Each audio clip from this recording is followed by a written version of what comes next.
বলেন, কি জন্য আমাকে ডাকছেন? কেমন আছো তুমি?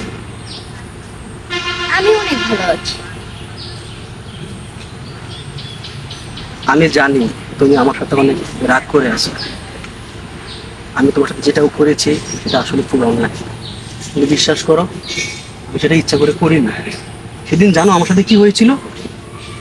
আসলে আমি যখন তোমার কাছ থেকে বিদায় নিয়ে মোবাইলে টাকা রিচার্জ করতে গিয়েছিলাম, তখন আমি অ্যাক্সিডেন্ট করি।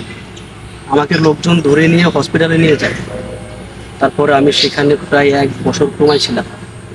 এই কারণে আমি তোমার কোনো ফোন বা তোমার সাথে কোনো প্রকার যোগাযোগ করতে পারিনি।